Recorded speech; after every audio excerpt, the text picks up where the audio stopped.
शुरू करते हैं आज का टॉपिक। भाग एक, संघ और उसके क्षेत्र।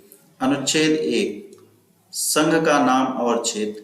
अनुच्छेद तीन, नए राज्यों का गठन और मौजूदा राज्यों के क्षेत्रों, सीमाओं और नाम में परिवर्तन। भाग दो है नागरिकता। भाग दो में क्या है? नागरिकता। अनुच्छेद 10, नागरिकता के अधिकारों की निरंतरता। अनुच्छेद 11, संसद कानून द्वारा नागरिकता के अधिकारों को विनियमित कर सकता है। भाग तीन बहुत ही महत्वपूर्ण भाग है। भाग तीन क्या है? मौलिक अधिकार। मौलिक अधिकार अनुच्छेद 12 से 35 तक। अनुच्छेद 12 से 35 तक।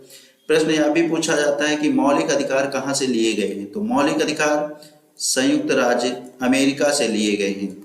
मौलिक अधिकार कहाँ से लिए गए हैं? संयुक्त राज्य अमेरिका से लिए गए हैं। एक प्रश्न बहुत ही महत्वपूर्ण है जो पूछा जाता है कि मौलिक अधिकार न्यायालय द्वारा प्रवर्तनीय है या नहीं। तो मौलिक अधिकार न्यायालय द्वारा प्रवर्तनीय है। मौलिक अधिकार न्यायालय द्वारा प्रवर्तनीय है। मौलिक अधिकारों के उल्लंघन के मामले में आप सीधे हाई कोर्ट या सुप्रीम कोर्ट में रिट दायर कर सकते हैं। हाई कोर्ट या सुप्रीम कोर्ट में रिट दायर करते हैं। देखते हैं अनुच्छेद 13, मौलिक अधिकारों के साथ असंगत या उनका अपमान करने वाले कानून। अनुच्छेद 14, कानून के समक्ष समानता। अनुच्छेद 15, धर्म, नस्ल, जाति, लिंग या जन्म स्थान के आधार पर भेदभाव का निषेध। अनुच्छेद 16, सार्वजनिक रोजगार के मामलों में अवसर की समानता।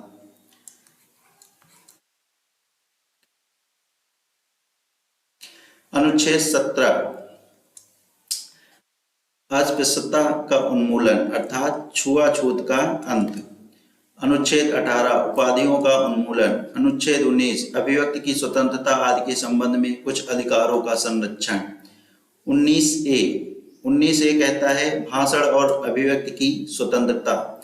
19B, शांतिपूर्वक और बिना हथियार के इकट्ठे होने की स्वतंत्रता। 19C, संघ या संघ बनाने की स्वतंत्रता। 19D, भारत के पूरे क्षेत्र में स्वतंत्र रूप से घूमने की स्वतंत्रता। 19E, भारत के राज्य क्षेत्र के किसी भी भाग में निवास करने और बसने की स्वतंत्रता। 19G, किसी भी पेशे का अभ्यास करने या व्यापार या व्यवसाय करने की स्वतंत्रता। अनुच्छेद 21, जीवन और अभिव्यक्ति की स्वतंत्रता। 19, जीवन और अभिव्यक्ति की स्वतंत्रता। अनुच्छेद 21A, प्रारंभिक शिक्षा का अधिकार। ये 86वें संविधान संशोधन 2002 के द्वारा जोड़ा गया। प्रारंभिक शिक्षा का अधिकार। अनुच्छेद 23, मानव यातायात और जबरन श्रम का निषेध। अनुच्छेद 24, कारखानों आदि में बच्चों के रोजगार पर प्रतिबंध। अनुच्छेद 25, अंतरात्मा की स्वतंत्रता और धर्म के स्वतंत्र पेशे, अभ्यास और प्रचार की स्वतंत्रता। अनुच्छेद 29, अल्पसंख्यकों के हितों की रक्षा। अनुच्छेद 29 कहता है अल्पसंख्यकों के हितों की रक्षा। अनुच्छेद 30, अल्पसंख्यकों के का शैक्षणिक संस्थानों की स्थापना और प्रशासन का अधिकार। अनुच्छेद 32, रिट सहित मौलिक अधिकारों को लागू करने के उपाय।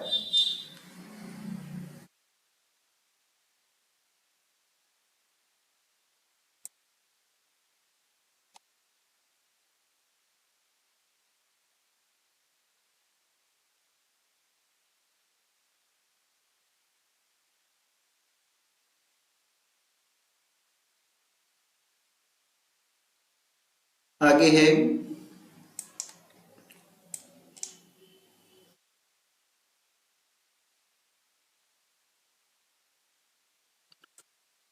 भाग 4, नीति निदेशक तत्व। भाग 4, नीति निदेशक तत्व। अनुच्छेद 38, लोगों के कल्याण को बढ़ावा देने के लिए, एक सामाजिक व्यवस्था को सुरक्षित करने के लिए राज्य बाध्य है। अनुच्छेद 39A समान न्याय और मुक्त कानूनी सहायता। अनुच्छेद 40 वेरी वेरी मोस्ट इम्पोर्टेंट, ग्राम पंचायतों का संगठन। अनुच्छेद 44 नागरिकों के लिए समान नागरिक संहिता। ये प्रश्न भी बहुत महत्वपूर्ण है। अनुच्छेद 44 नागरिकों के लिए समान नागरिक संहिता। अनुच्छेद 45 6 वर्ष से कम आयु के बच्चों के लिए प्रारंभिक बाल्यावस्था देखभाल और शिक्षा का प्रावधान। अनुच्छेद 46 अनुसूचित जातियों, अनुसूचित जनजातियों और अन्य कमजोर वर्गों के शैक्षिक और आर्थिक हितों को बढ़ावा देना। अनुच्छेद 50 न्यायपालिका और कार्यपालिका से अलग करना। अनुच्छेद 51 अंतर्राष्ट्रीय शांति और सुरक्षा को बढ़ावा देना। अंतर्राष्ट्रीय शांति और सुरक्षा को बढ़ावा देना। आगे है भाग 5 संघ। अनुच्छेद 72 राष्ट्रपति की शक्ति द्वारा क्षमा आदि प्रदान करना, कुछ मामलों में सजा को निलंबित करना, कम करना या कम करना। अनुच्छेद 52 ये राष्ट्रपति की जो शक्ति है, इसमें क्या है, राष्ट्रपति किसी भी व्यक्ति की सजा को कम कर सकता है, माफ कर सकता है या सजा में परिवर्तन भी कर सकता है। अनुच्छेद 74 राष्ट्रपति की सहायता और सलाह के लिए मंत्रिपरिषद।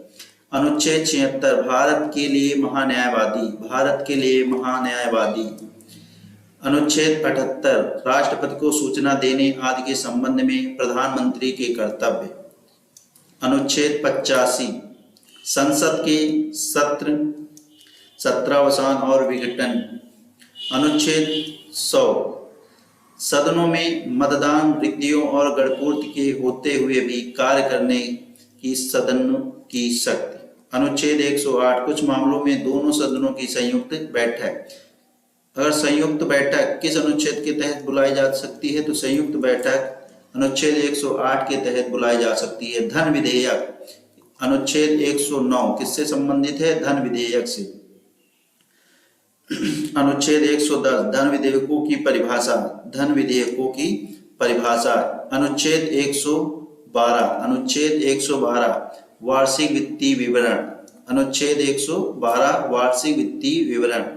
अनुच्छेद 123 संसद के अवकाश के दौरान अध्यादेश जारी करने की राष्ट्रपति की शक्ति, अध्यादेश जारी करने की राष्ट्रपति की शक्ति। अनुच्छेद 123।